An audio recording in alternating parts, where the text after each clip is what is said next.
어렵사리 오늘 잠시 후 10시부터 이혜훈 후보자의 인사청문회가 열립니다. 검증기에는 이제 딱 하루밖에 없습니다. 그러나 검증해야 될 의혹들은 너무나 많습니다.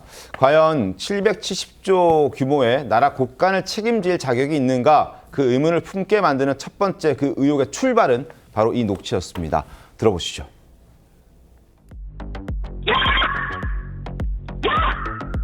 내가 정말 널 죽였으면 좋겠다. 입이라고 그게 터졌다고 그냥 막 네 맘대로 그러고 떠져? 허위로 꾸며내서 분양권 당첨을 받았기 때문에 쉽게 얘기하면 45억을 사기친 거예요. 김치값은 안 받았어요. 시계도 있고 백도 있고 현금이 한 5, 6천만 원 되고요. 자기가 일단 쓴 게 맞고요. 워드로 작성되어 있어요. 들고 다니면서 계속 중보기도 해달라고.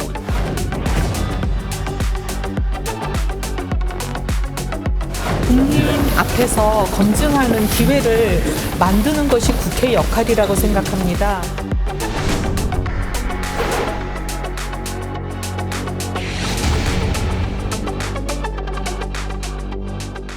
자, 국회에 이혜훈 후보자도 이제 청문회장에 자리를 들어왔다고 합니다. 자, 지금 오늘 아침 오전 상황입니다. 청문회장보다 경찰 포토라인이 어울린다.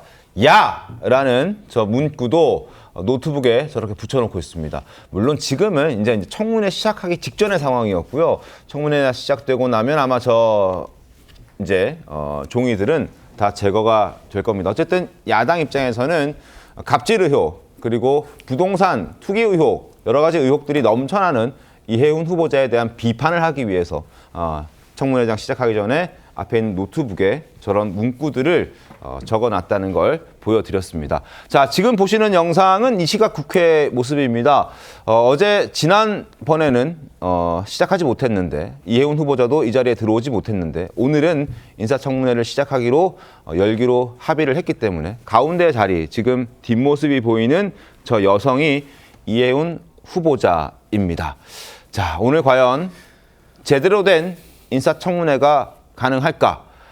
하루밖에 없는 인사청문회입니다. 풀어야 될 의혹들은 너무나 넘쳐나고 있는 상황인데 어떻게 될까? 제대로 굴러갈까? 최병우 의원 어떻게 전망하십니까?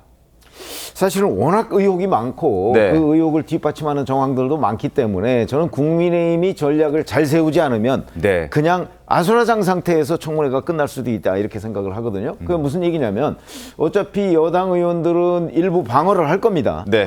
그리고 그 방어하는 부분이 이제 중간중간에 여야 번갈아 가면서 이제 질문을 해야 되기 때문에 중간중간에 그 여당 의원들의 말이 섞이다 보면 이게 이제 논점이 흐려질 수가 있거든요. 그런데 그렇죠. 뭐 핵심적인 것들이 이제 결국은 뭐 부정청약 문제나 금품수수 무마 뭐 이런 것들, 그다음에 이제 그 천하람 의원이 제기했던 이른바 비망록 문제 뭐 이런 것들일 텐데, 그런 것들이 이제 중간중간 이게 논점이 흐려지지 않도록, 그리고 핵심적인 요소, 그다음에 이혜훈 후보자가 뭐라고 거기에 대해서 해명을 할 텐데 그 해명의 허점 이런 것들을 파고들지 않으면 자칫 잘못하면 이게 그냥 공방만으로 그 청문회가 진행이 될 가능성이 있어서 야당의 전략적 선택이 매우 중요한 청문회가 아닌가 싶습니다. 알겠습니다. 청문회 상황 계속 지켜볼 텐데, 근데 거의 매일매일 의혹이 터져 나왔는데 청문회가 벌어지고 있는 지금 이 순간에도 의혹들은 터져 나오고 있습니다. 자, 갑질, 폭언, 땅 투기, 새 아들에 대한 특혜, 부정청약, 금품 수수, 이게 다 해소될 수 있을까요? 심지어 이 수많은 의혹들 중에서 지금 특히나 많은 국민들이 공분하고 있는 의혹은 바로 부동산입니다. 부정청약과 관련된 의혹인데, 결혼한 아들을 결혼하지 않았다고 속이고 결혼한 며느리도 약혼자라고 얘기하고 부양가족을 넣어서 로또 아파트에 당첨이 됐는데, 문제는 이혜훈 후보자가 이러한 관련 자료 제출을 다 거부하고 있다는 겁니다. 자, 관련된 목소리 한번 들어보시죠. 제가 제일 괘씸하게 생각하는 거는 장관직보다 원펜타스를 아직도 소중하게 여기는 것 같아요. 장관직보다 원펜타스를 중히 여기면서 예. 장관직도 지키고 원펜타스도 지키겠다는 거거든요.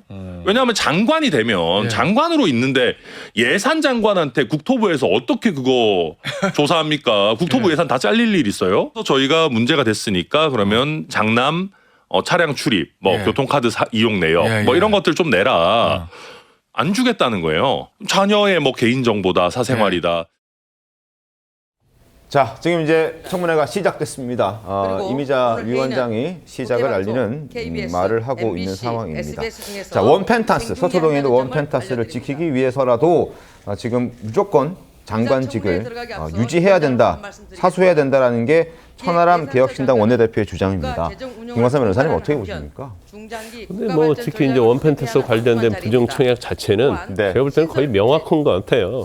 우리 아까 강선 의원이 문간방에다 뭐 1억을 놔두고 3개월 후에 뭐 그걸 전세자금으로 썼다. 그거 거의 비슷한 논리라고 봅니다. 그래서 이 부분에서 지금 자료를 내지 않는다는 거잖아요. 그러면 결과적으로 개인 사생활에 자료를 안 내고 있는데 이건 자백하는 게 아니냐. 그러면 이제 국민의 입장에서 보면 이건 정말로 부정한 방법으로 청약을 해가지고 네. 그다음에 아파트 그것도 고가의 아파트의 어떤 차액 엄청난 차액 몇십억 이상 되는 그런 차액을 얻은 장관이 그것도 다른 것도 아니고 기획예산처 장관으로 과연 임명되는 게 맞느냐 이런 부분이 당연히 장관의 후보로서 이제 부적격이라고 보는데 네. 지금 우리가 너무나 지금 많은 비리가 있기 때문에 상당히 무뎌진 경향이 있어요. 그래서 오늘 청문회 자체는 선택과 집중을 국민의힘이 해서 네. 이를 어떻게 잘 드러내고 이해운 후보자의 어떤 부도덕성 이런 것들을 현출했느냐가 굉장히 중요하다고 생각하는데 제가 뭐 현 정부랄지 민주당이 한번 하고 싶은 말은 이렇게 많은 비리가 있음에도 불구하고 만약에 정말로 임명이 된다고 한다면 그건 민주당이랄지 현 정부의 도덕에 대한 불감증 그 도덕성 그다음에 유법성 이런 걸 바라보는 기준이 어떤 것인가 어느 정도 정말 밑바닥인지를 나타내는 그런 가늠자가 될 것이다 저는 그렇게 봅니다. 알겠습니다. 자, 이렇게 논란이 큰 부정 청약 의혹과 관련해서 이해운 후보자는 자료를 내지 않았다고 합니다. 자, 왜 자료를 안 냈을까? 화면 함께 보시죠. 자료를 내지 않고 버텨도 된다라는 판단을 한 것 아닌가라는 지적이 나오고 있습니다.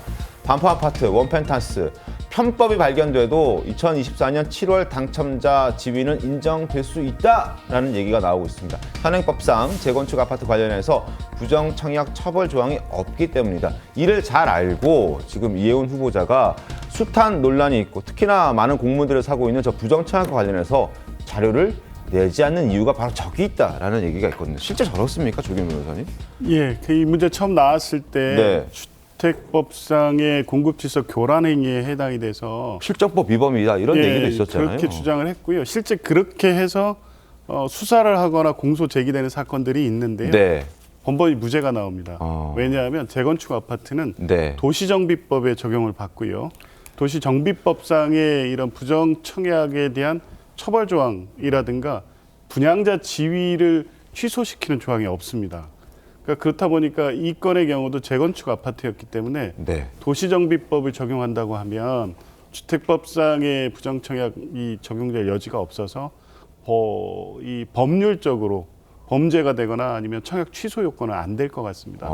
근데 어찌 됐든 뭐 이 사안 자체는 네. 불법은 아니다고 하더라도 이건 법의 미비 때문에 이제 그런 법률적 해석이 나오는 것이고 도덕적 윤리적 비판은 받을 수 있는 부분이기 때문에 아마 이 부분에 대해서 어쨌든 청문회에서 어떻게 해명하느냐 그리고 국민들은 그 해명을 어떻게 수용하고 그래 뭐 실제 해명이 정확해서 뭐 그럴 수 있다 정도로 받아들일지 아니면 공직자로서의 자격에는 그래도 문제가 있다고 받아들일지는 지켜봐야 되겠지만 어쨌든 이해운 후보자 본인이 이 부분에 대해서 청문회를 통해서 충분히 해명할 수 있다고 했으니까요. 지켜봐야 될 문제인 것 같습니다. 김광삼 변호사님, 근데 저 아파트에서 불법 청약, 부정 청약으로 인해서 사실 청약이 취소되고 집을 분양받지 못했던 경우들도 있었잖아요. 그거랑 좀 다른 건가요? 근데 제가 볼 때는 이제 형사적인 측면에서 보면 이제 대법원에서 이제 무죄 나온 판례가 또 있고 그래요. 네. 그런데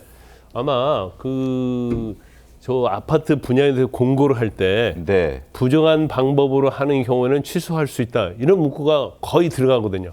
그건 100% 들어갔을 겁니다. 모든 공고문에 들어가는 거니까.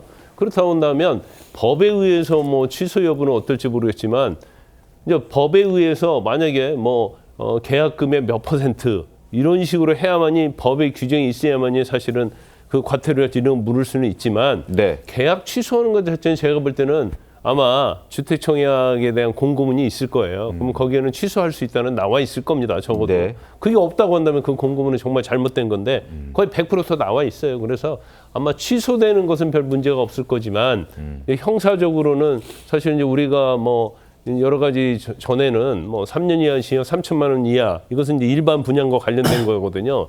그런데 이게 사실 미비가 됐고 대법원에서 무죄가 나왔으면 사실은 이거 법 개정에서 당연히 넣었어야 하는데 지금 오랫동안 이걸 또 넣지 않았어요. 그것도 참 어떻게 보면 국회의원들이 임무를 해태했다, 직무유기했다 이렇게 볼 수 있는 사안인데 저런 경우까지 예를 들어서 취소도 못하고 처벌도 안 된다. 그건 말이 안 되잖아요. 저건 사실 상식주의 차원에서 잘못된 거라고 봅니다. 네. 저도 저 보도를 봤는데요. 아마 유형이 조금 다를 겁니다. 실제로 국토부가 작년에 이제 원페타스 관련해 가지고 부정청약 발견해서 공급 취소시켰거든요. 그래서 아마 이해운 후보자 경우에도 아마 네. 공급 취소는 당연하다. 저는 이렇게 봅니다.